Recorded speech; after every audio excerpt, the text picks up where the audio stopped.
the acceptance of it's going to be very called cappers, and I want out of there. also doing it. Like if this project Basically, is data gathering, feeding to model, and also model and rock. you know, so long as they can pay. Yeah, We can't pay me. simulation. even then, I would exit strategy. I'm an ambassador, and And I'm like an outside sales guy, so I'm an ambassador of the project. That's something that. Oh, thank you. Everyone else on YouTube, so I need to take this here, develop this. Turn into landing speech for the communities, because they're all retail And DJs. you want me to start at noon, right? Yeah. Okay. That's what gives you money. Do you want to introduce me or do you want me to introduce myself? I'd love to introduce. I got a long way ahead of me. Who are you? No. I know that you and Jennifer have been talking for quite a bit, at least for what I know. Yeah. And the transition has not been the easiest. With her part director, but I'm here and I'm trying to do my best Yes. I went okay, yeah. I graduated early, so that's why I'm hopefully going to. Yeah.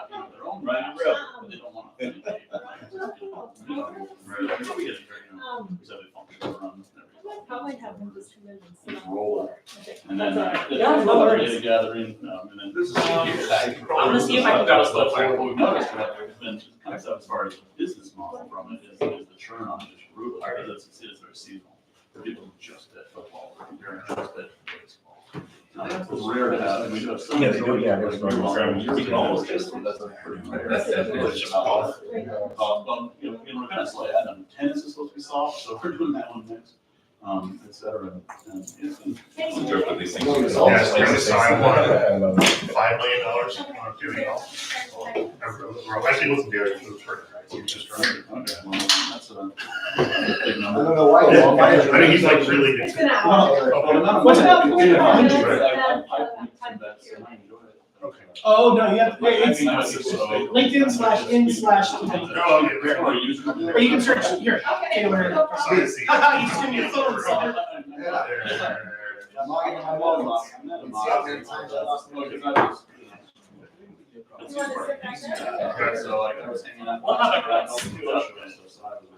Yeah, I should put my name. Oh, Then you can see that AI written article on PMS Body. Yeah, I heard there. You want to sit back there or up here? There's The a MasterCard face to 5-year DNS configuration challenge. Okay, you just need to still, I guess. No worries, I'll put this next. Sorry about that. No, you're good. Some exposure. Fantastic, thank you.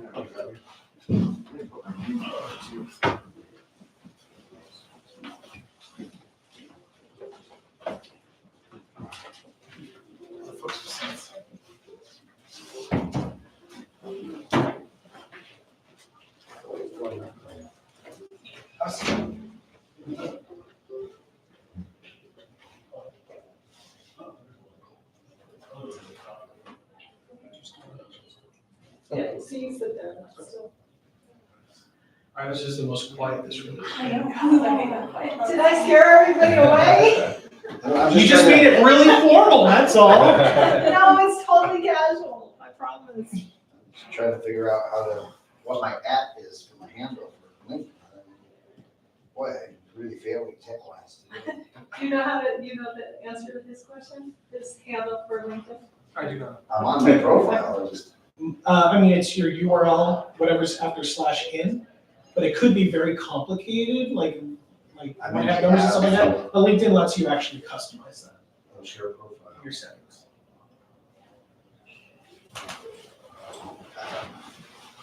If I figure it out, I'll get back up. Tech is only as smart as the person using it, don't forget. Unless you're using AI. Again, still only as smart as the person using it. Don't look at me, I thought Blu-ray was gonna fail. Which one? Hey, guys. Blu-ray There's some spots I was here. like, hey, HD DVD for life. Yeah. There's so many ideas that. There's one up there, so I'm a front row person. I thought this was all. He said get $1 million I'm like, seats up here. I don't know. We were all. Oh, no, I didn't see Oh, that. okay. Shelley. Another now we're there. You're- what's your name? Yes, Anthony. Nice to meet you. Okay. Anthony, I noticed a Washington LV. Yes. Yeah. Yes. Absolutely. Y'all inspired me. I'm telling you, like, I didn't even know you can do that. And so I was like, how do you make it small? Because mine is all extra long and it's not gonna work. So, Makes it a lot easier. yeah, I appreciate it. Thank you. Is there a marker for you? We're just right now. Marco's like over there in that area.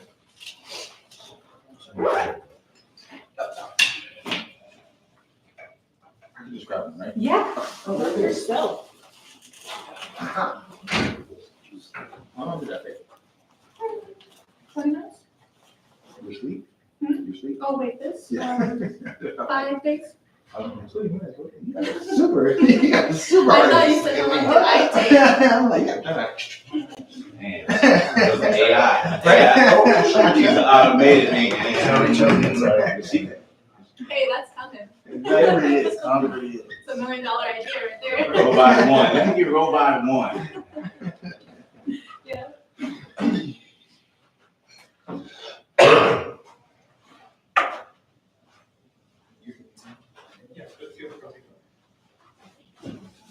Hello, welcome. There's 2 seats right there. If somebody needs it, there's 1 seat up here. Is that yours? Yeah. Yeah. We can scoot. We can get real close. Yeah, we can get- We're all best friends now. Yeah, I know, right? I'm so sorry. I just- Somebody needs this one. They use that one too. Alright, yeah, we'll get your number. Okay, got that. Oh, yeah. Move the whole way.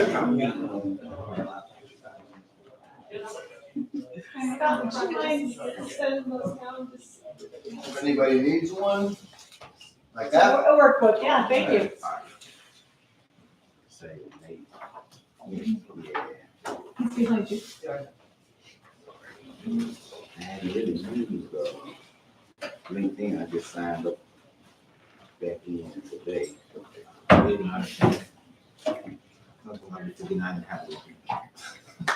All right, everybody, I'm gonna get us started.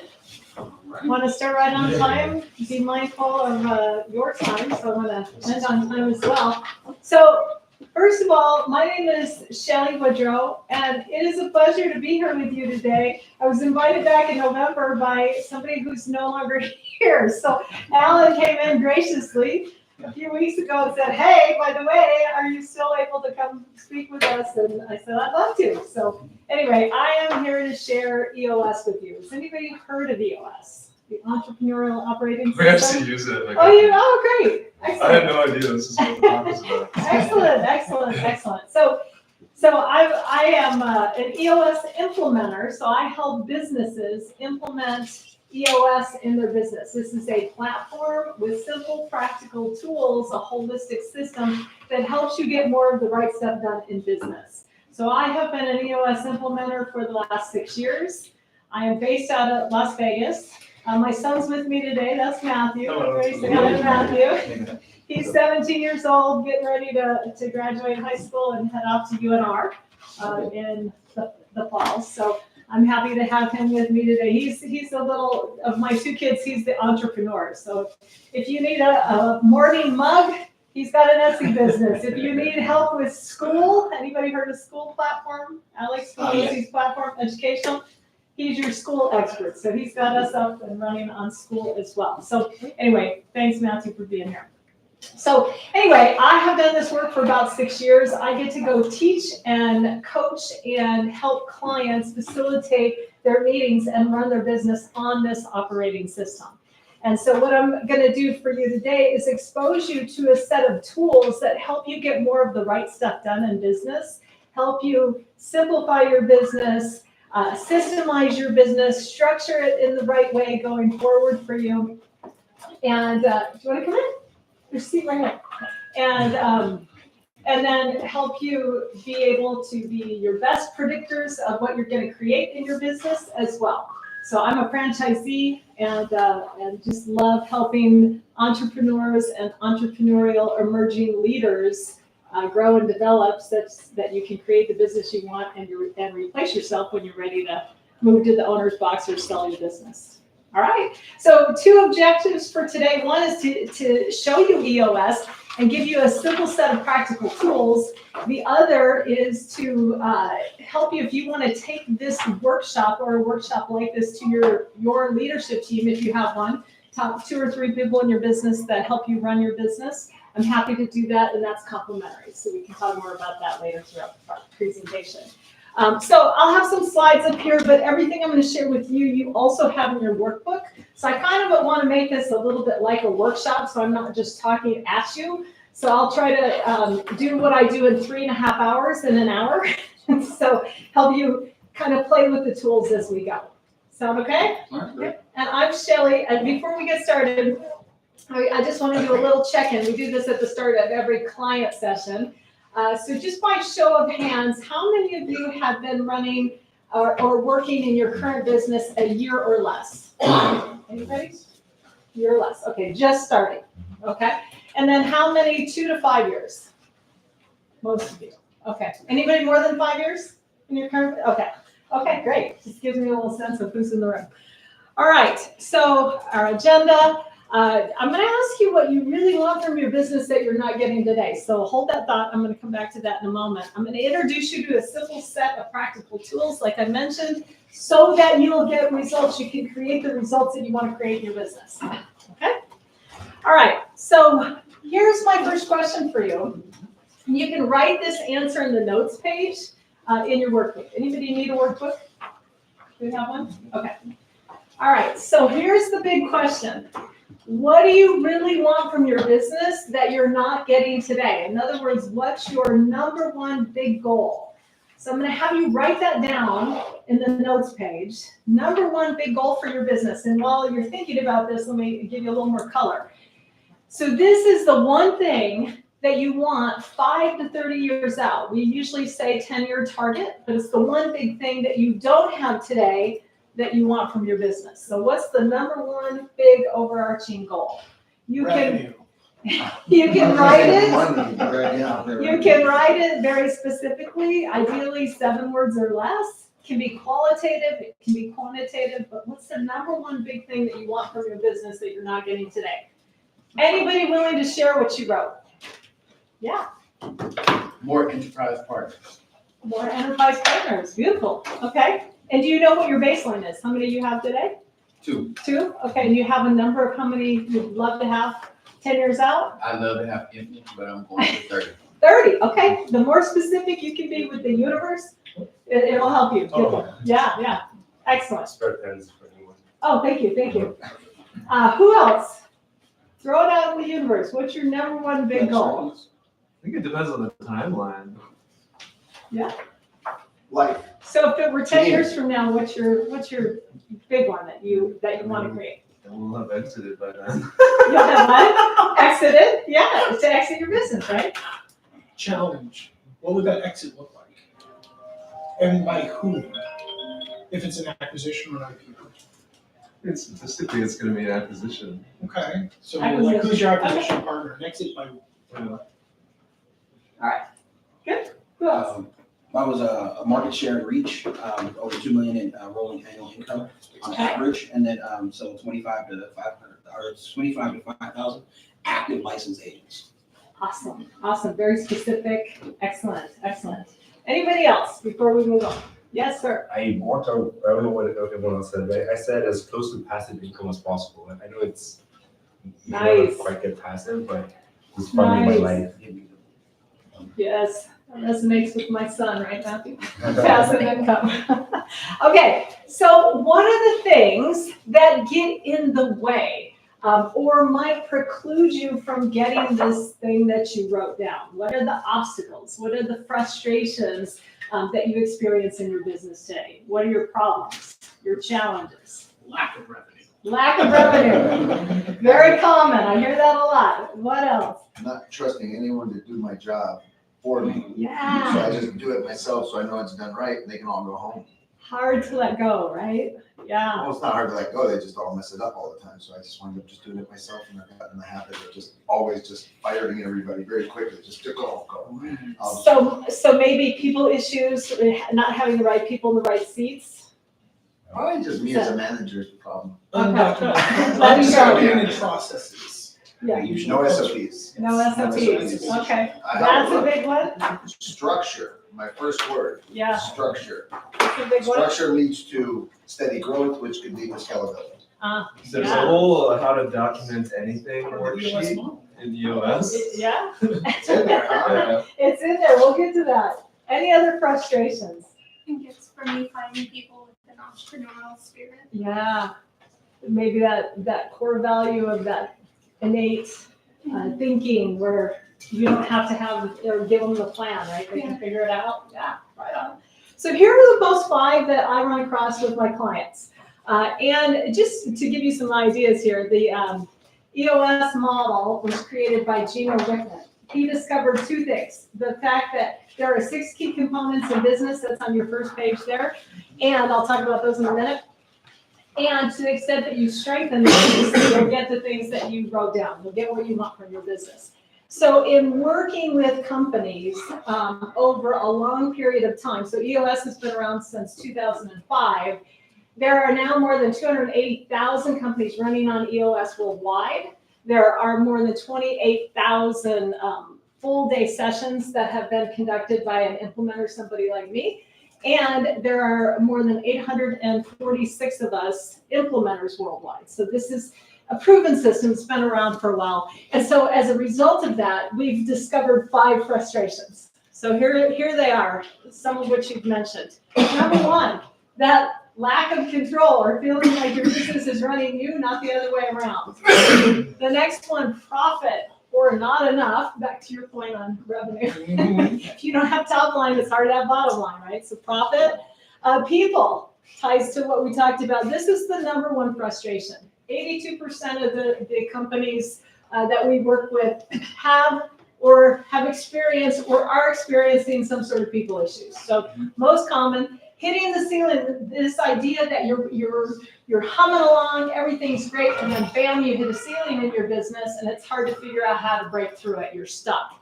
And finally, nothing's working. So this is you putting in the time, the effort, and the energy to run your business well, but nothing's working. You might be trying all the things, reading all the books, it's just not happening for you.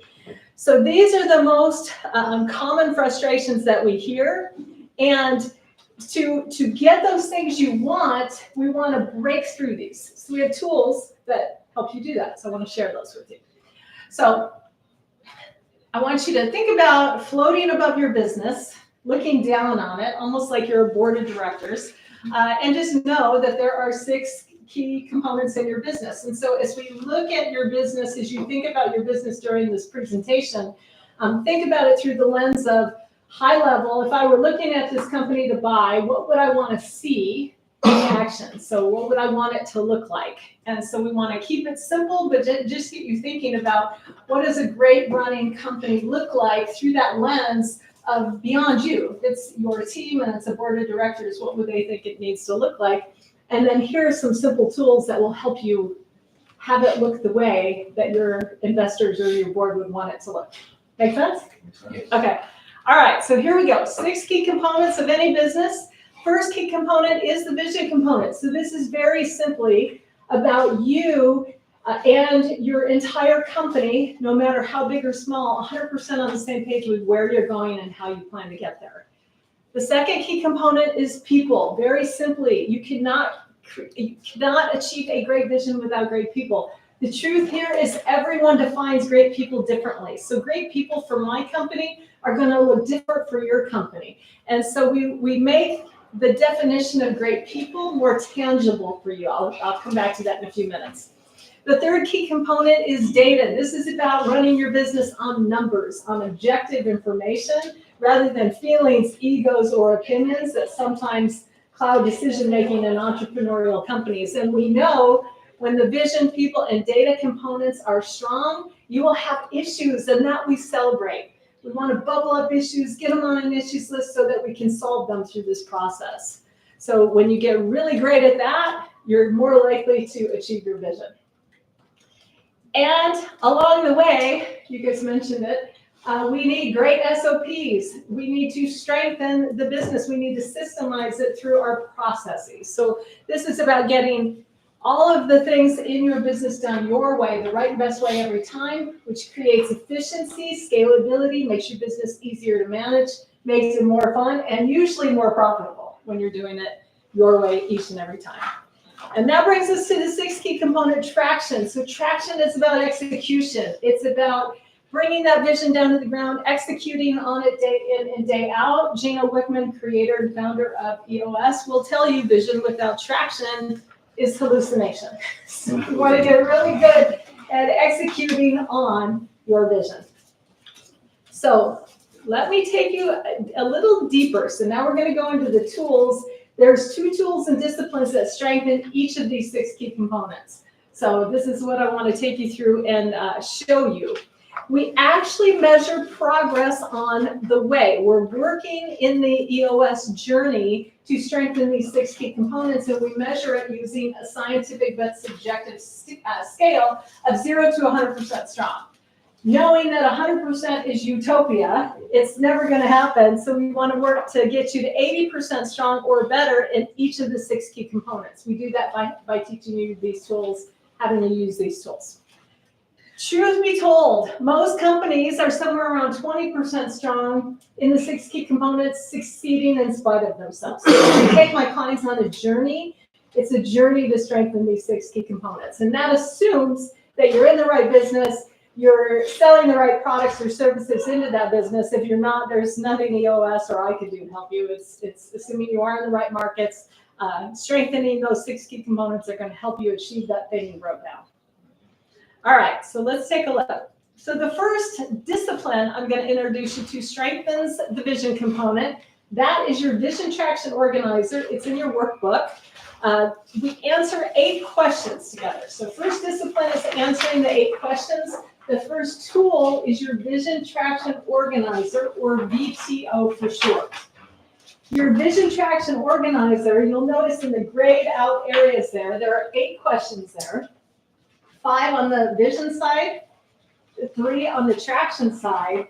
And when you answer these questions with your leadership team and define what you mean by the answers to each one, you're on your way to getting an aligned vision. So I want to take you into the VTO, show this to you. So this is the vision side, and this is the traction side. I'm going to take you through the questions one at a time, high level. So core values. How many of you are familiar with the term? You have core values, you use them? Okay. Who can give me some examples of your core values? Integrity, transparency, community, passion. Nice. Nice. Anybody else? Yeah. Joy, authenticity, excellence, generosity, resolve. Yeah, beautiful.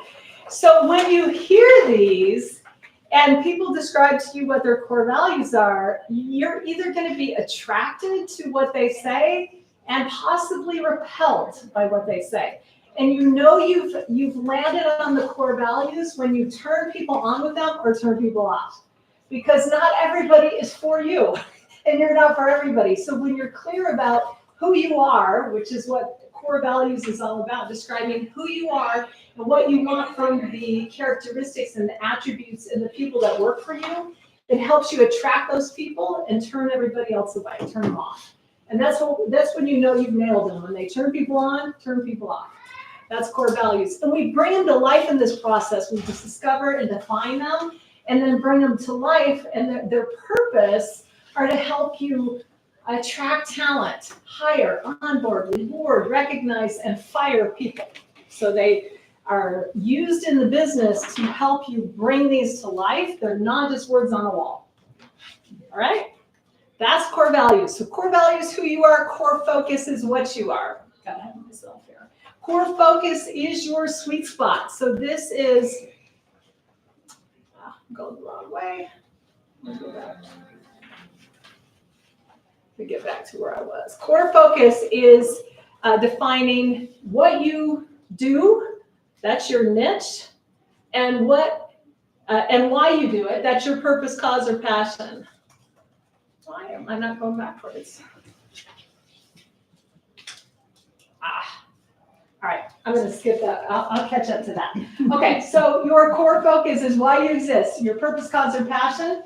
When you answer that, it helps clarify for your employees why you do what you do, why it's important, why it matters in the world. Your niche is simply what you are driven to be best in the world at. It's what you do. So I'm a business coach. That's my niche. That's what I do. So you want to just very simply define your core focus by answering those two questions. And the core focus purpose is to help you make decisions within your business. So this is your internal decision-making guiding mechanism that helps you make great decisions and lets you vet future opportunities through the lens of your core focus. So in other words, if you're thinking about merging with somebody or acquiring somebody, you look at your core focus and they're in a similar business as you, it may make perfect sense if it aligns with your core focus. If it's going to distract you or take you off your game, it might not be a fit for you. So its purpose is to help you internally. Make sense? Okay, next question. What's your 10-year target? This is that one thing. So that's the thing that I had you write down. So you can fill it in there if you want as well. And you can also adjust the timing of your 10-year target. It's your long-term big number one business goal. And the time frame is flexible. So it could be anywhere from 5 to 30 years out. You just put the year by which you want to achieve it in your 10-year target itself. If you're going to change the timing, just call it core target. Cross out 10-year, call it core target. If it's 5 years, if it's 7 years, just put in your description that one thing you wrote down, the thing you want, and then by what year do you want to create it? What year is that happening for you? And so once you're clear on that, that's where you're headed as an organization. Next question there is marketing strategy is how you get there. So marketing strategy has 4 aspects. It determines who is your ideal target market customer or client that you should be laser focused on targeting and marketing to. So if you're gonna expend all your sales and marketing energies, efforts, and dollars, who is the right company or person that would be your ideal target? Doesn't mean you can't take others. It just says if you are, you guys wanna come in? Yeah, is there room for us? There's a seat right here. I think there's a seat right there. Maybe a seat right there. Come on in. Thank you. Grab a workbook. Some more workbook. Right here? Yeah, come on in. There's one right here and one right here. Want to sit up front? Yeah, this is the $1 million seat right here. Okay. Okay. Welcome, guys. Welcome, everybody. Okay, we're just going over in the workbook your vision traction organizer, VTO for short. We're on marketing strategy. So marketing strategy starts with identifying your ideal target prospect. When you're clear on that, the other 3 aspects of the marketing strategy are the message that will most resonate with that ideal target market prospect. So 3 uniques or 3 things that make you unique, different, and better than your competition, and it's the 3 things taken in combination that make you unique or different or better. Proven process is a visual depiction of how you take care of your target market clients or customers. So it's showing them what a journey, what a relationship with you looks like. Also illustrates that you have a proven way of taking care of clients or customers like them. And a guarantee is just a pledge or promise that reduces the fear of adoption when it's time for your ideal target market to make a buying decision. So those 4 aspects make up the marketing strategy. So back to the top, core values are who you are. Core focus is what you are as a business. 10-year target or core target is where you're going long term. Marketing strategy is how you get there. And then to the right, you see 3-year picture. This is where we paint a visual depiction of what your company looks like 3 short years from now. So we're sitting here, it's January of 25. So you've got all of 25, all of 26, and all of 27. So what we want to decide here is where do you want to be numerically at the end of 2027? What's revenue? at the end of that year? What is your profit, either in a percentage or in a dollar amount? What is a measurable, a number that your employees would understand, that when you say we're at 100 of that number today, but in 3 years we're going to be at 300, they go, wow, okay, I see the growth, I get it. So we define what it looks like by depicting then what are the 5 to 15 bullets that describe what that company, what your company looks like 3 short years from now. So these could be things like how many employees do you have, all right people in the right seats? Are your core processes documented and being followed by all? Have you merged? Have you grown market share, to your point? Do we have a goal where we want to be 3 years from now on our way to achieving the 10-year target? So you just depict with your leaders, what do we see when we look into this company 3 short years from now, and write it down. Because what happens, I don't know how it happens, call it kumbaya, but when you are clear with what you want to create in that 3-year picture, magic happens, and it sets you up for 2 great things. Number one, the fact that you will achieve that 3-year picture goes up exponentially when you can get it out of your head on paper and align your team around it. And number two, it makes 1-year planning a lot easier. So when you're clear on what you want by the end of 2027, 25 becomes really easy. So now we say, let's look at our 1-year plan and start to execute on this vision. And then let's predict those same numbers. You guys want to squeeze in? Sorry, we're out of chairs. No, we can hear. You can hear okay? Okay. So we are looking at the Vision Traction Organizer in your workbook. Okay, so 1-year plan says, where do we want to be at the end of this year, 2025, on the way to achieving our 3-year picture? So if you know our predictions at the end of 3 years, what are they at the end of 2025? What's revenue, profit, and measurables? And then we set 3 to 7 defined, aligned goals. And we say 3 to 7, not 23, 27, because we want, when everything is important, nothing is important. So you want to decide, what are your 3 to 7 biggest priorities for this year? If we got those done, oh my gosh, what would this company look like? What could we create? How far would that get us? So 3 to 7, rule of thumb, on your 1-year plan goals. When that's clear, then you can set 90-day priorities. We call those rocks. 90-day priorities or rocks we set at the company level, 3 to 7, and then 3 to 7 for each individual leader on the leadership team. So everybody understands their priorities over the next 90 days. So again, you're working towards achieving the revenue predictions and profit predictions as well over the next quarter, and setting 3 to 7 company and individual rocks to have you go execute on that vision. Through it all, question number 8 is, what is your issues list look like? What are your issues? We want to get all of the issues bubbled up on an issues list somewhere in your organization, so that when they become a priority and it's time to solve those, you've got them there as part of your strategic plan. So this is discipline number 1, answering the 8 questions. The tool that you use to house the answers is your Vision Traction Organizer. When you have done that well and are in agreement with your leadership team, you know what the business looks like, you're ready to take this to the rest of your people and share it with everybody.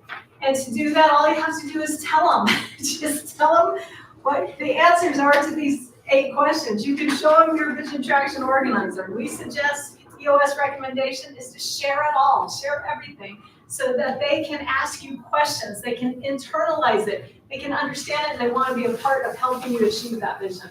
So get it shared by everybody. And when you use those tools and disciplines, that gets you to 100% strong in the vision component.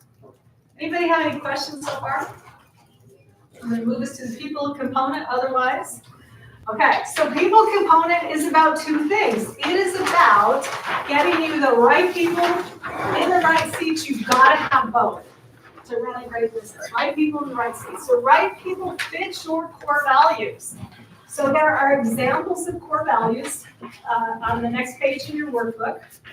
And the tool we use to help you decipher whether or not you have right people is called the People Analyzer. So that's also there in your workbook.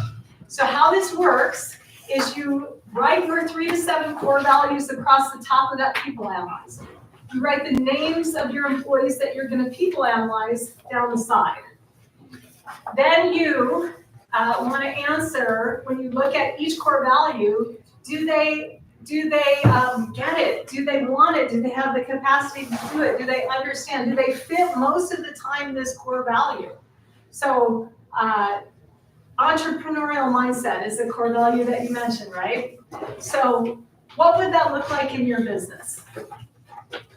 Someone who's self-sufficient. Yeah. So when you're looking at your people analyzer, and if I'm your employee, you just write my name, Shelley, on there, and then you give me a plus, minus, or minus. So most of the time, I'm self-sufficient. I'm showing up what you mean by that value, then I get a plus rating. If sometimes I do, sometimes I don't, plus, minus. And most of the time I don't exhibit it, then I get a minus there. And so you can just rate your people and understand where they're falling short. You can use this as a coaching tool and help them get better. You can tell them what you mean by your core values so that hopefully that they can become right people for you. Yeah. Let's say you have like 3 co-founders. How would you recommend filling this out for each other? Do you like rate each other and secretly and then show each other, or what? You can do that. However, the way that we recommend you do that is to get in a room and do it together. When you're creating your core values, do you have core values or do they need to be created? And you've all agreed, did you work on those together? Okay. So now what you can do is the 3 of you in the room, write your 3 names down, write your core values across the top, grade yourself and each other, and then talk about how you. But like privately and then you show each other? No, you just do it together. Oh, at a okay. table. No, you sit down. Okay, guys, everybody come together. We're gonna sit down. We're gonna rate each other. And it's not an indictment on the person. If there's a negative rating, it's not what it's about. The first thing is when you're doing this for the first time, creating your core values, you want to make sure that when you think you land on them, you want to use your people analyzer to test you. Because if you come up with all these core values, 3 to 7, and they don't fit the leaders, they're probably not the right values. So you want to keep defining, right? Yes, sir. I was going to say, is it okay to have different core values? If you have 3 co-founders and you each have different strengths, and maybe like could core values that aren't necessarily aligned be complementary? Well, You said 3 to 7 as a company. So the leaders, the founders, the partners, whoever's at the helm of the company running the business in the business, decide what the core values are. And then we take you through exercises. You work with an implementer to test and vet those. You can do some of that on your own, but the tool you can use for it is the people analyzer. And you're initially analyzing, do these values match us that we think we've landed on? Do they match us? If everybody on the leadership team or the 3 partners in your example, if they all get minuses, it's not the right values. You want to keep trying, right? So that's step 1, get the right values. Step 2 is once you have those right values, then you want to make sure that you all fit those. So initially you're assessing the value, now you're assessing each other. I think that's what you were talking about. And if you have a plus minus, you're good. But what you're looking for is, do we mainly have pluses here? Is that the value a fit? And if it is, then you can take it to your organization. The question really was, so for instance, you might value entrepreneurship in your product team, but then value a different core value in your operations team, of people who are, it's one set. The core value should be how the company operates as a whole, and ideally you're hiring individuals that align with that. So and I've done this exercise with a lot of organizations that I work with, right? So one core value that people always spout up is transparency. And well, that's great, but what does transparency really mean? So then I always say, well, what are the 6 bullet points of how will this organization work with transparency? So another good example is you might have 3 co-founders, and one of the co-founders is a marketing expert. You're like, he's gonna handle marketing. But for him, transparency is not a way that he operates. He kind of holds things close to chest. He goes, these are my marketing secrets, and this is how I'm gonna operate, and I can't really tell anyone. Well, having an honest conversation with all the co-founders will be like, hey, we can't operate like that as a business. We have to be transparent. We all have to be bought into the marketing strategy, or the rest of the organization needs to know how we're going to market it correctly. So it opens up the dialogue to make sure that everyone's aligned with that. The key word is core. So you're allowed to have other values that are core values. Yeah. And the core ones are shared across your entire company. Yeah. I was just trying to reconcile because you seem like you wanted to keep someone like to have someone in private as if because you're saying it's not bad to have a minus as long as this at least you have some As pluses. long as the average is a It's plus. plus, yeah. Yeah, as long as the average is a plus. Is it true to think that if the founders themselves don't possess any good core Oh my gosh. values, as long as they employ people that meet the values needed for their business, it doesn't matter, does it? You all wanna have the same core values. So starting with the owners or the founders, you wanna define what do we value? And think of it this way, who are we as a people? So let me give you, I'll show you some I'm not examples. trying to hire people like me, I'm just want to Well, hire people that But who meet the do need, you, no? that you wanna, well, that gets to right seat. So on core values, you wanna hire people that fit the things you value and how they behave. So think about it like that. So here's an example. These are my core values. These are EOS Worldwide core values. Humbly confident, grow or die, help first, do the right thing, do what you say. So first of all, you have to determine what are the values. So we've got them. Then I've got to rate myself. We all rate ourselves as to whether or not I'm consistently exhibiting them. Not 100% of the time, nobody's perfect, but if it's most of the time, then I'm a fit here. Once that's clear, then that helps you determine this is who we are. So if I'm hiring somebody and they're coming across as really arrogant or cocky, that's not a values fit. If I'm hiring somebody or we have somebody on the team that's not about growth, then we're gonna stagnate. I need somebody that fits that. Help first. If we have a help first core value, I'm here today because I want to share all this with you. There are tools out there that help business leaders, and that's what I'm here today to do, is help you run your best business by giving you these tools. So that's a core value. Do the right thing. It's about integrity, like you mentioned. It's about doing what you say is another one. If you say you're going to do it, you got to follow through, right? And these are the things we expect. So if I'm hiring right now and you're all my candidates, I'm telling you, these are our company core values. This is what I mean by each one of those. And then I'm going to ask you questions in an interview about how you show up in each of these core values. So you can use this as a hiring tool as well as a coaching tool for your employees. Does that make sense? Yeah. I'm still a little confused on this. Let's just say, for example, I'm not humble. Okay. I'm arrogant and like a boss that loves to spread around. But I don't want people like that working for me. I need people that are subordinates and the grow or die. Sometimes you have lackeys that you just need to stay lackeys forever and you don't want them to grow.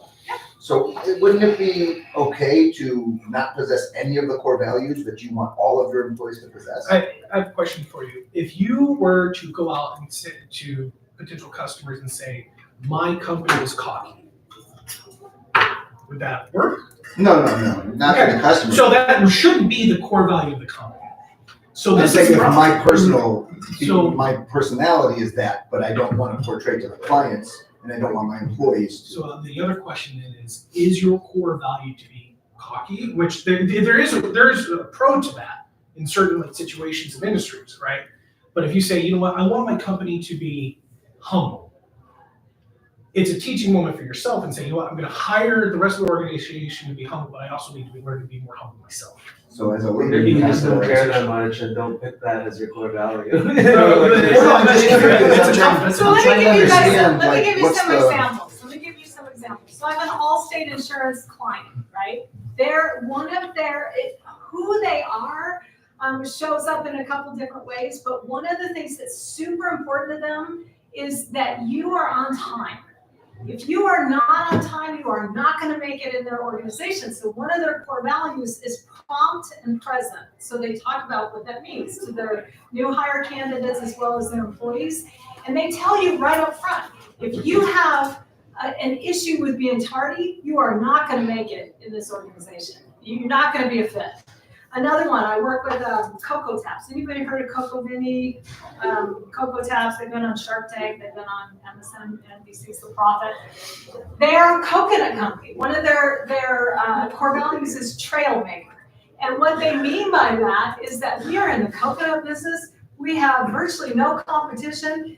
We are in a space all alone. And because of that, the people that work with us have to understand this trail maker mentality. They have to find the path. We have to create the way. There is no proven way to do this because we don't have a path to follow. So if you want to work in a redundant job, you want to have the same day over and over again and do the same thing, you won't be a fit in this business because it looks different every single day. So it's about really identifying who are we, and then telling people who you are, and then people can say, whoa, whoa, whoa, I want to do the same task over and over again, so I'm not a fit for this coconut company. I have an issue being late. I am not a fit for that Allstate insurance agent. So that's how you use them. I hope this is helping. A little bit, I mean, I don't see how it is that the core values can be in conflict. The business core values, can't they just be in conflict with the owners If I may. and the founders? I'm gonna use The Rock because like he's easy. Almost everybody here knows Dwayne Johnson, The Rock, right? Dwayne Johnson and The Rock are two totally different characters. If you know Dwayne Johnson, he's an asshole. He's very cocky. He's overbearing. That's why he had all those issues on Fast and Furious. The Rock as a brand is this personable, loving, all these type of people. They are the same person, but the core values of his 217, I think that is 2017 since it's 217 production company are not the same value as him as a person. So there's going to be a separation. And I want you to think about it, like think about somebody who's in the military. Enough said. Oh, okay, cool. I get it. Great. Thank you. You just gotta put on the show. Yeah. Yeah.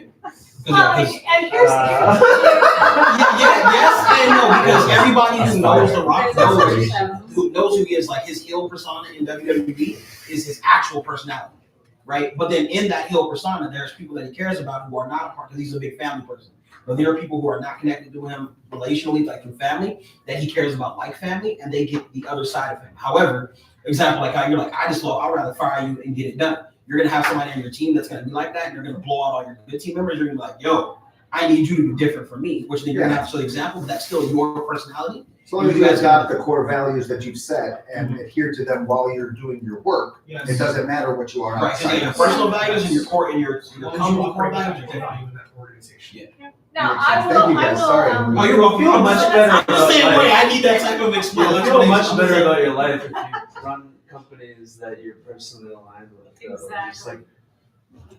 You don't want there to be Let me give you separation. some pro tips, okay? I don't usually share this here, but here are some pro tips. When you think about creating your core values, you don't want them to be aspirational. So if you would love to say, this is who we are, and your people go, whoa, I don't think so, it's probably not a core value, it's probably aspirational. If the value is accidental, meaning we didn't define it, it's a value that exists in our business, it got us here, but it won't get us there, you gotta throw it out because it's not core. If the value is permission to play, meaning it's a generic term, every one of your competitors or every company in the world could use that core value, it probably doesn't differentiate you enough. So it's just, this is part of Patrick Lencioni's work that we use in the US.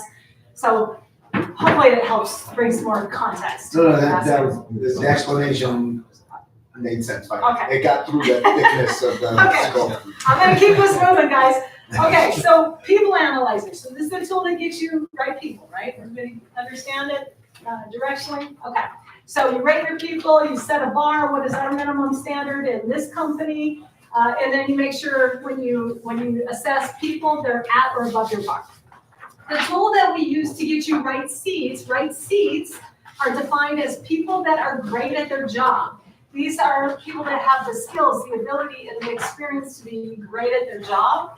The tool we use here is the accountability chart. So we take a big step back and we take a structured first people-second approach. So when we create the structure, the right best structure for the future, we say, what does it need to look like for the next 6 to 12 months? And then we look at that quarter in and quarter out. So here's the tool that gives us right seats. This is based on the basic premise or belief that every organization has only 3 basic major functions. A marketing and sales function for how you create demand in your market and convert that demand into orders, an operations function for how you take care of your customers, deliver your products or services or both, a finance function for how you manage and control assets, money flowing in and out of the business, etc. 3 basic major functions in every business. We also contend there's a 4th called the integrator. The integrator is the person in your business that beats the drum. They're the glue that holds it all together. They own your business plan usually. They harmoniously orchestrate all these moving parts of your business. And then we go about customizing the accountability chart to ensure it's right for you. So we start at this level to say, is marketing and sales 1 seat in this organization? Because sometimes that breaks into 2 distinct functions. Operations, you might have 1, 2, 3, occasionally even 4 ways that you take care of your customers. So we define what those are.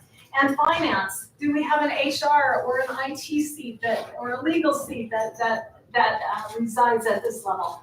So we customize these for your unique needs, helping you define the 3 to 7 right seats for your leadership team in the business. There's always an integrator, and then half the time there's also a visionary. Visionary is a high-level thinker, likes to stay up here, 30,000 feet, comes to every meeting with 20 ideas, is usually your creative problem solver, manages big relationships. They're the person that sees the future, and integrator is running the day-to-day. When you have these 2, you want to make sure we call out these distinct roles. And once we know what the right seats are on your bus, then we want to use this tool to say, okay, if we've got a seat here, what are the 5 accountabilities we want this seat owner responsible for? So that's what it looks like. We determine the seats first, the 5 major accountabilities within each seat. Here's an example of what it looks like. If we're creating a marketing seat, we start, notice no people yet, right? There's no people yet. We say, okay, we've decided we have a marketing seat or function. These are the 5 things they're accountable for. Now let's consider who we would put in that seat. So if Matthew, my son, is a contender for this seat, we're going to say, before we give Matthew the seat, does he GWC the seat? Does he get it? Meaning, is he genetically encoded to do this job? Is he hardwired to do it? Does he want it? If he doesn't want it, it's a no-go. And does he have the capacity to do this job well? Does he have that skill set, experience to do that job well for you? So you have to have 3 yeses to each of those questions, GWC. So now we can come back to our people analyzer and say, let's add GWC across the top. So now we've got our contenders for the job we're hiring for. We've people analyzed them. So Maria's looking really good against our core values, looking like a great fit here. You have to have 3 yeses non-negotiable for GWC. So we've got 3 yeses here. So we can come back to this tool and say, okay, core value fit is a yes. GWC fit gets it once it has the capacity to do that marketing job. She gets the job. So that's our bar here. So these tools are really super powerful. When you use them at the leadership team level first, so this becomes our leadership team, everybody else is reporting into the leadership team. You can use these same tools and disciplines throughout your organization. Whoop. Don't worry about it. I think one of us. Oh, let me go back. I don't know why. When you use these tools and follow this process, you will experience 2 distinct types of people issues. One where you have the right person in the wrong seat. So the good news is they fit your core values. They fit your culture like a glove. The bad news is that they're just in the wrong seat. So hopefully you've got another seat that you can put them in that they can more consistently execute on. The other is when you have the wrong person in the right seat. So they are performing for you. However, they are most likely killing your culture. They're chipping away at it at ways you sometimes don't even see. They're going to hurt you long run. So if you have either of these two kinds of people issues, I implore you to take action. Do what you need to do to rectify the situation, because in a for-profit company, you can't keep people around if they're not the right person in the right seat. They're going to hurt you in either case. That make sense? Yeah. So, as somebody who's really a one-man show at the moment, right? How would you do this for like yourself? To create an accountability chart. Yeah. So I have two physical people in my company. So it's my practice manager and me. She's virtual, so she lives in Georgia. We've never met after 3.5 years in person. And we have an accountability chart because what you want to create is the right best structure, whether I have a seat owner or not. And in the beginning, as startups, you do basically all the roles. But what you want to say is, okay, in my marketing seat, here are the 5 accountabilities that I want this seat owner to be accountable for. Right now it's me, but at some point, I'm going to hire this out, most likely, if I'm growing, right? Same thing for ops and finance. So start with the right structure, and then the 5 accountabilities that you want those seat owners to be accountable for. And if the seats are open right now, you just put that on your issues list, and whenever you're ready to hire for it, you can pull it off your issues list and then hire to fit your core values and be in the right seat. Good answer for you? Okay. All right, so using those tools and disciplines get us 100% strong there. So I'm going to move a little faster in moving to the data component. So data is about information, numbers. If we have data, let's look at the data, everybody. If all we have are opinions, then let's go with mine, says Jim Barksdale. And this resonates with me. If we have the data, let's let the data tell us and inform us about our health of our company. So we create a simple leadership team scorecard for you. There's an example in your workbook. And this is for the leadership team.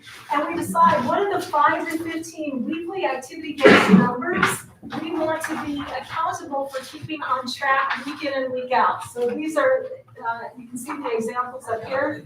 You also have those in your workbook. So notice this is a mix of sales, marketing, ops, and finance numbers. So you just decide as a leadership team, what are the most important to us that we want to see every week? And then you decide what is our goal, once we know what our measurable is, what's our goal we want to achieve every week, and who's accountable for ensuring that goal is achieved. So we put names by each number.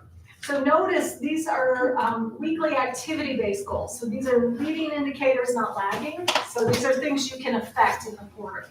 So you set your goals, and then you notice 13 weeks of history at a glance will tell you, whoops, went too fast, will tell you whether or not your business is on or off track. So if you see 2 or 3, 4 weeks in a row where those numbers aren't being hit, you want to make sure you put that on your issues list and talk about it so you can course correct and get back on track within the quarter. Make sense? Yeah. Yeah, so we're a web dev and creative agency. What are some metrics that we can use to track more like creative? Yeah. Let's pose the question to the group. Everybody hear that question? So we're a web dev and creative agency. What are some metrics that we can use to track more like engineering and creative related type of metrics? There should be a way where you can track how many people actually visit your site. So that's one of the metrics. Site views. Yeah. Lead generation numbers. Number of leads. You guys post a lot of content as well? No, it's mostly just like web application development. Gotcha. So if you're doing web So, like, application development, technical like stuff, even post-deal is like number of bugs reported, support issues filed, things like that. Those are good metrics. And for like creative stuff, For creative stuff, maybe, Impressions. impressions, Yeah. number of content produced weekly. You could do surveys as well. okay, yeah. That help? Yeah. Okay, great. Thanks, guys. Okay, so that's scorecard. So you just want to look at that and make sure the most important things, 5 to 15 numbers that you set as measurables, you're hitting those goals every week. It will help you move your business along and advance it week in and week out. Second discipline here is measurable. So over time, when you're ready, everybody in your organization gets a number, one number that they're accountable for keeping on track for you week in or week out. And so when you think about that accountability chart, I showed you the leadership team and then all the folks reporting into the leadership team. The place to start is look at what those accountabilities are in their seat and then determine what's one number, maybe two numbers that you want them to own each week and keep on track for you. When you're ready for this, it really helps your organization feel bought into your vision because they know that they are contributing. They can prove that each week when they've got a number that they're accountable for keeping on track for you. So they value that. Does that make sense? And sometimes this doesn't happen right out of the gate. That evolves over time. But ultimately, you want everybody in your organization to have at least one number that I own as your employee that I can say, I hit this this week. I'm contributing. Right? Yeah. So as you're talking, you're saying make sure you hit the numbers every week, but what if the goal number, there's only one for the quarter, right? So what if that number is like significantly higher than you can, it'll take like a couple months to get there. So every week it's just like, nope. Like, So, is that normal? Yeah, Or- so what a lot of my clients do in that case, so say there's a revenue number we want to hit for the quarter, how much do we need to add every week? We just note it like that as a weekly activity-based number. But if it's Is that like what you're B2B, asking? yeah, I mean, it's not even gonna change every week, right? You might only close like 2 deals. in Then that if quarter. you, rule of thumb is if you really can't affect the numbers that you decide are your 5 to 15, just leave them off your scorecard and focus on the things you can control, or you can influence during So like the it's quarter. pretty important that you actually hit the goal every week. Yes. And you're not supposed to change the goal. You can change your scorecard numbers quarterly, so depending on what you're focused on. And So it only makes sense for things that are stable.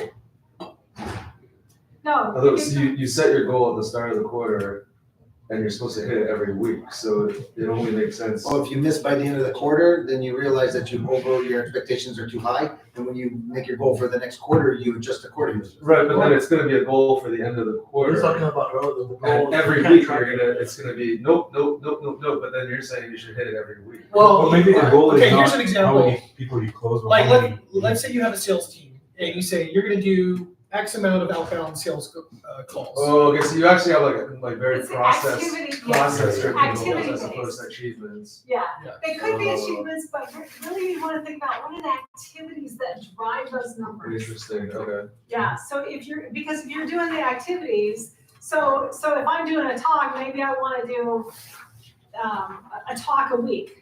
And so I could say, done or not done, I hit it or I didn't hit it. So it doesn't matter how many you close as much as it matters how much of the actual work did you do according to your processes. Yes, Okay. yeah, so think about weekly activity-based numbers that you want to see hit that help you know your business is on the right track. Oh, okay. But sometimes even if the number sits at 2 for multiple quarters, multiple weeks, that could be a signal. Yeah, so you can still, I think there may be some things that are still important to report on, even if they're not changing as often, because then it still makes you accountable to. Well, then those are like the rocks, right? But then Yeah. I actually had a related question for the rocks, where it's like you're supposed to set these goals like once a quarter at the start of the quarter, right? But then what if partway through you're like, we now know stuff we didn't know, like the goal is unachievable this quarter. Yeah. Are you supposed to update it? or- Nope, once you set your rocks, you set them and work Okay. towards achieving them, because the qualifier there is we're wanting you to achieve 80% of them, Right. not 100%. And So that's, the result is just like every week you look at the rock and like we can't achieve it this quarter and you just move on. yeah, It's and I'll kind of I'll talk more about that if I can Oh, say okay. that. Yeah, so the dialogue then the will question widen. becomes Sure, why? yeah. The question becomes why? Yeah, it's just kind of demotivating when like every week you look at it and it's like, well, we can't achieve that. So So think about activity-based numbers, that's the key. Okay. Things you can impact, right? So these are, if. Right, that makes sense to me now for the weekly, but then you would think the quarterly goals should actually be like achievements, Okay, not well, just hold like, that thought. I did 100 hours of work and achieved nothing, right? Yeah, hold that So thought. either you're doing the wrong YouTube? work or.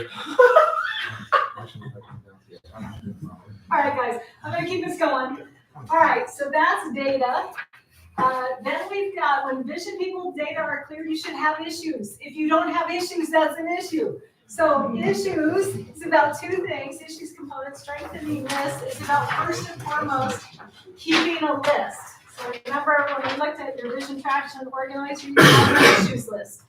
When you are ready to solve issues each week, we come together and teach you our issue solving track, which is also in your workbook. So you prioritize your top 3 issues every week. And you keep that issues list, you look at your top 3, and then you want to IDS your first most important issue. So we identify and agree, what are we solving? Because what's written on your issues list might not be the real issue. So sometimes you have to dig a little bit, right? So we identify, we know what we're solving, and so now we can discuss briefly, throwing out all ideas, options, plan of attacks that will make that issue go away forever.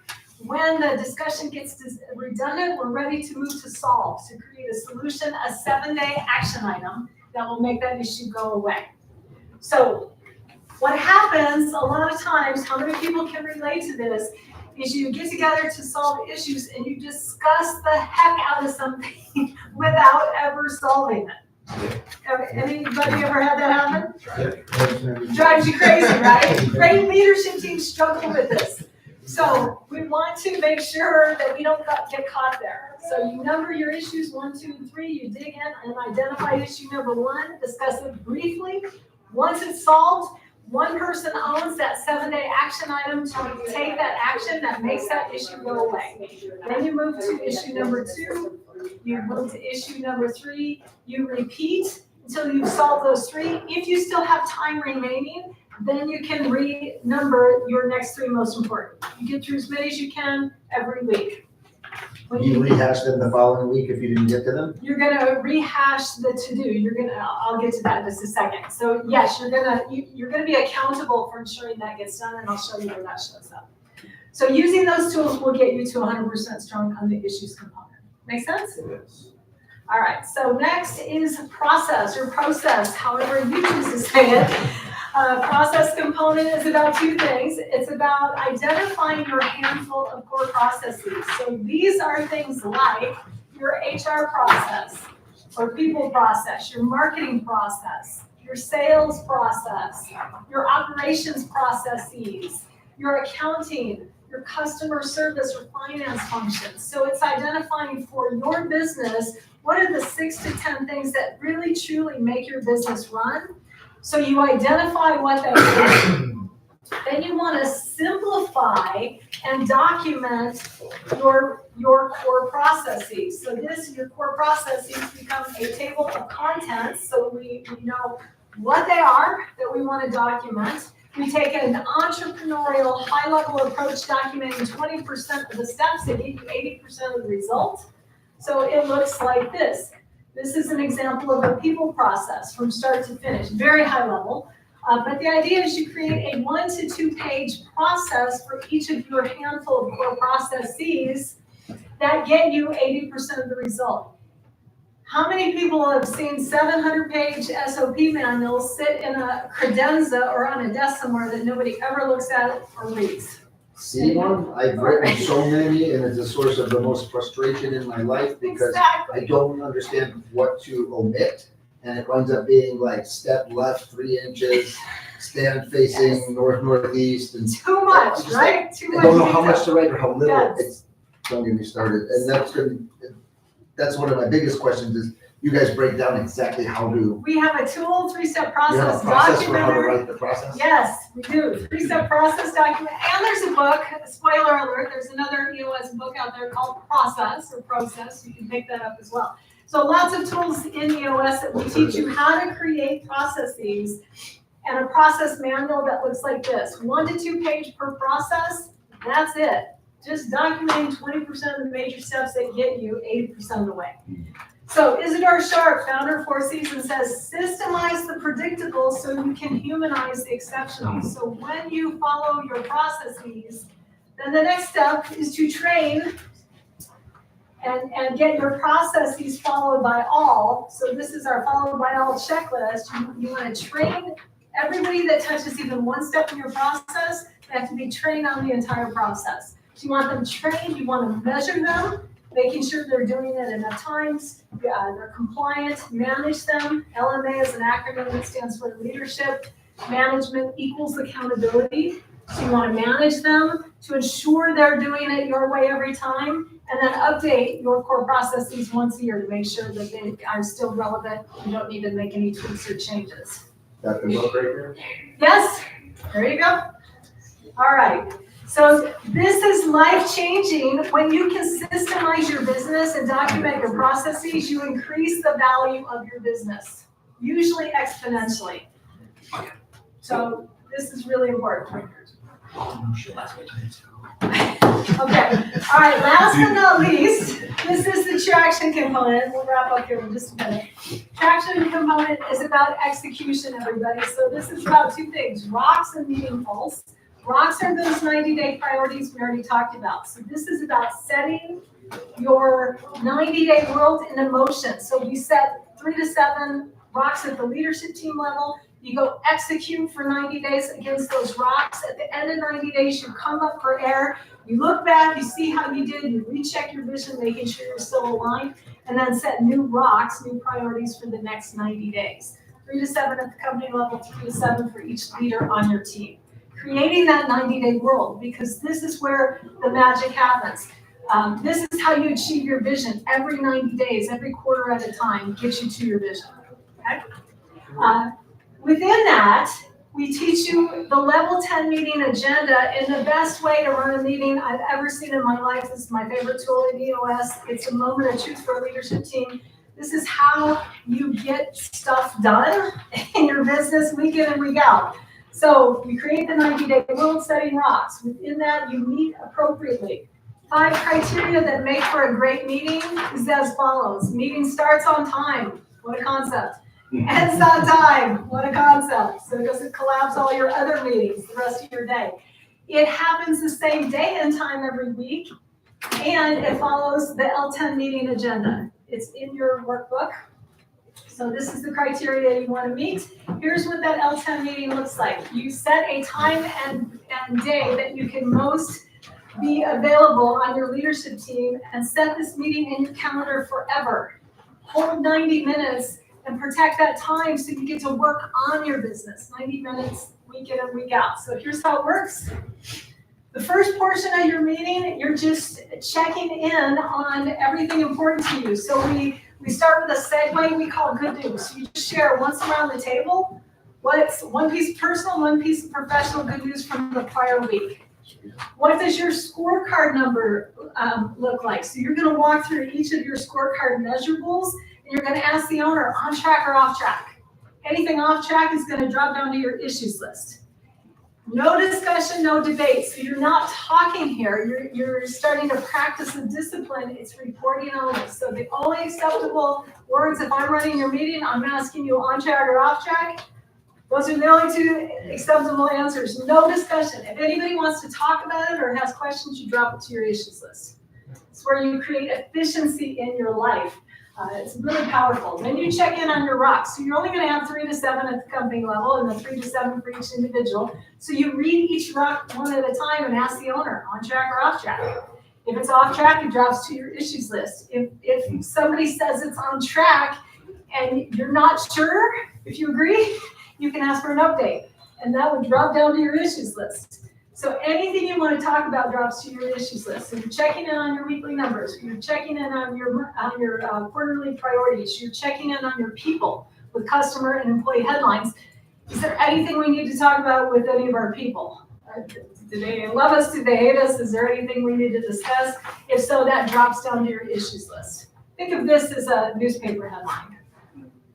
So we only have company rocks, but I just heard you say it differently twice. You said like the company rocks, and then each leader needs their own 3 to 7 rocks. Yeah. And then you said every individual has their own 3 to 7. So like, what I mean is, this is for the leadership team. So thank you for clarifying that. So this meeting is for the leadership team. okay. So we're talking about the leaders' 3 to 7 company rocks And so you'll have company rocks at the leadership team level, and each leader will own some of those usually. Okay. Then each leader will also have individual rocks. In addition to the company addition to, rocks. yeah. Okay. 3 to How many 7. do you have? Well, we just have the team rocks. That's it. I didn't know people Yeah. were supposed to have rocks.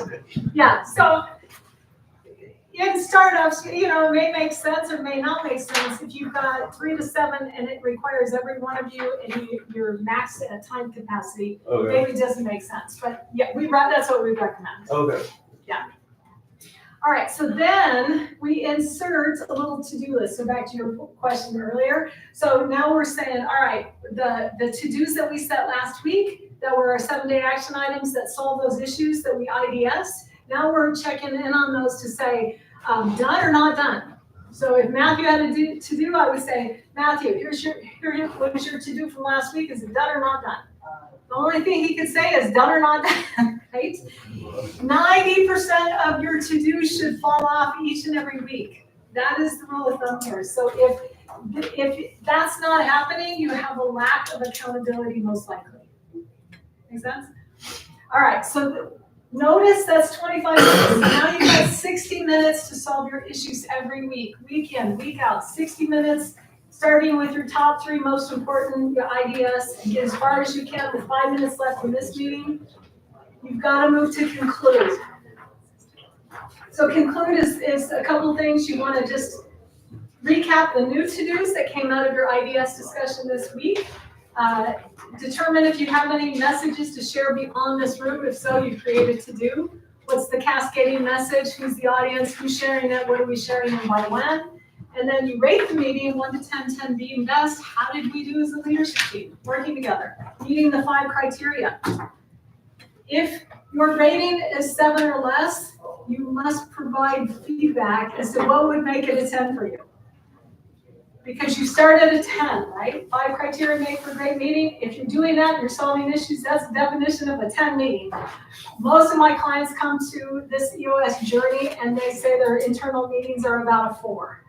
They move to a 10 really quickly. But you also want to provide feedback along the way to each other as a group so you're self-correcting as you go. Does everyone rate? Like everyone who Everyone participated on in the the meeting? leaders, yep. Or just Yeah. the leaders? Well, this is just for the leadership team. Oh, this is just for Yeah, the leadership so team. everybody on that team gives a rating. Yeah, 1 to 10, 10 being best. Would you handle team meetings as leaders? Would you handle team meetings in the same format? You can, when you've cascaded, when you've rolled out EOS, so you've got it mastered at the leadership team level, so then you can take this agenda and use it departmentally as well. You just use the traction side of the vision traction organizer because you set the vision as a company. So they just set their own goals for the year, their own rocks, and keep their own issues list and have their own L10 meeting. It's life-changing. I'm telling you, it's my favorite tool in EOS. Yes, What have you seen companies do to go from like consistently 8 or 8.5 meetings to actually get to 10? Yeah, it's now you've got some people, and no matter how many times that I describe this, they'll say, I'm never giving anything a 10 because that means perfection. And I beg to differ because that's not what this is about in EOS. We say progress, not perfection. If you're following the meeting agenda, if you're following that 5 criteria, and you're solving your issues, that's the definition of a level 10 meeting, as Gino wrote the book. Okay. So just recalibrate that expectation, basically. It's in here. Okay. So it's progress, not perfection. Is a 10. So if you're doing that well, it's a 10. If somebody says, well, I give it an 8 today, if they're on my team, I'm going to say, well, what would make it a 10 for you? And if they don't have an answer, I'm going to say, well, then what would be a 9 next week? If you're not going to give it a 10, what would make it a 9? What if they looked at you and said it wasn't a 7 or less? I'm not giving you feedback. Then I would question if I have the right. I would have a question as to whether or not I have the right people. Yeah. Yeah, there we go. Look, if you guys are willing to give and receive feedback, we're probably not meant for each other. Right? I guess my question is a little bit challenging, but it's more from a question of how strictly do you really adhere to all of these set rules? The teams will fluctuate a little bit, but the idea is this is a tried and true proven system. it works. So if you feel like you wanna mix your own thing in there, go for it, but why would you? Because it's been simplified for you. The tools have been created, you just follow it, you're gonna get the result, you're gonna get that one thing you wrote down, and then some. Most of my clients will set in that 3-year picture, they'll set all the numbers and all the things that they want. A lot of them achieve that in year 1.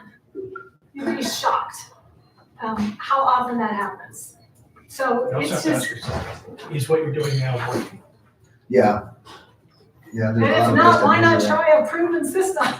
Well, that's what I'm doing now, is not. That's why we're here, right?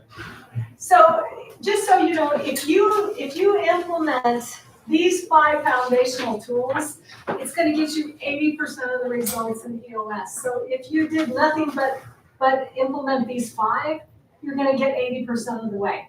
The good news for you is there are so many resources for you. These tools are all free and downloadable on the EOS Worldwide website. We give it away. We want you to have the tools. We want to go first. It's free.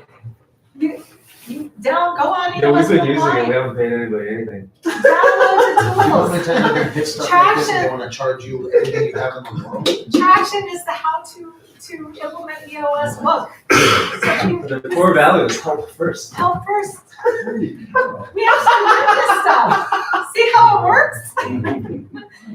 Okay, so you also have the Traction Library. There's a whole list of books on the back and who the intended audience is. So read the books. Those aren't free. You have to buy them if you don't have them. So those are not free. You can join Basecamp. That is a fee to pay EOS Worldwide if you want to join Basecamp and try to self-implement on your own. Or you can work with an implementer like me. Here's what that looks like. This is an implementer journey with my clients that I take with every client. So it starts with a 90-minute meeting. So if any of you want a complimentary 90-minute meeting, you want me to bring this to your leadership team, I'm happy to do that. It's free. So we just determine in the 90-minute meeting more about you, about me, EOS. I share the tools and the proven process, and the purpose of this meeting is to determine is EOS a fit for you? Is working with an implementer a fit for you? Do we like each other? Are your core values match? If we are, then we move into 3 foundational days that happen over 60 days time.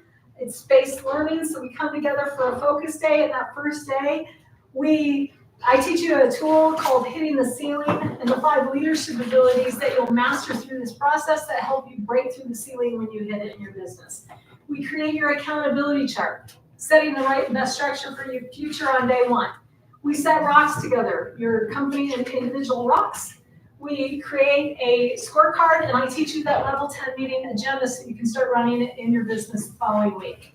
We work on those for about 30 days. We come back together for vision building day 1 and 2, and we start answering as a group day questions on the Vision Traction Organizer.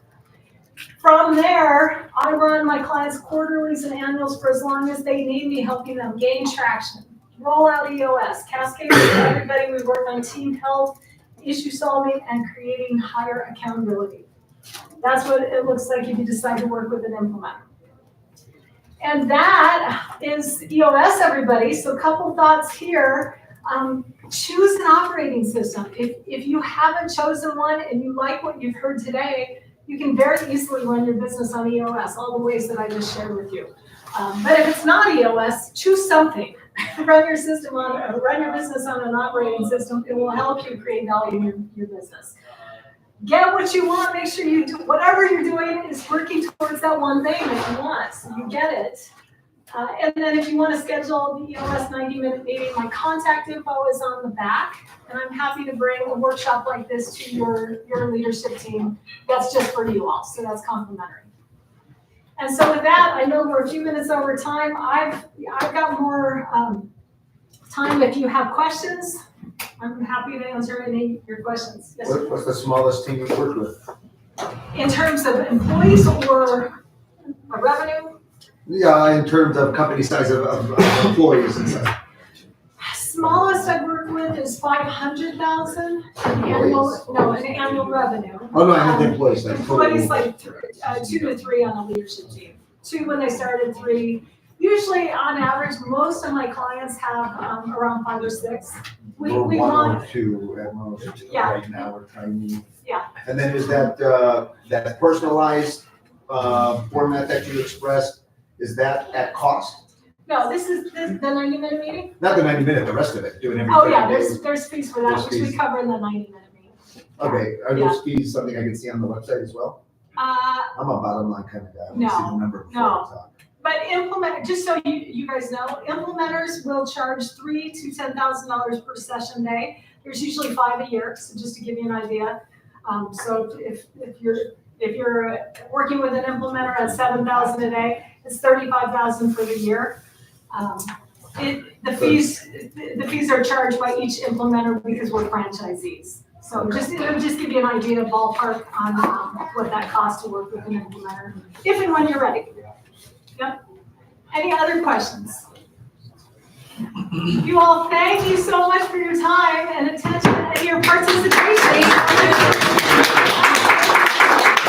Thanks for having me. So if anyone wants to rewatch the stream, it's already on YouTube going live right now. It's gonna record everything. It's going viral. No, yeah. There's sandwiches and drinks over there on the other side. If there are any sandwiches left. Other than that, from here till 4 o'clock, you guys are feel free to roam around, WeWork, explore. You guys can stay in here. You guys can leave. It's all up to you guys. Thank you again to Shelley. Thank you. Alan, is that on the startup? Yeah. Oh, man. And then if you guys want to put your LinkedIn's, go ahead and just put your app right here, and then I'll take a picture and post it on Slack so that you guys can connect. So the Osmo's compatible? Or just you're on PC? I'm sorry, what happened? The Osmo's compatible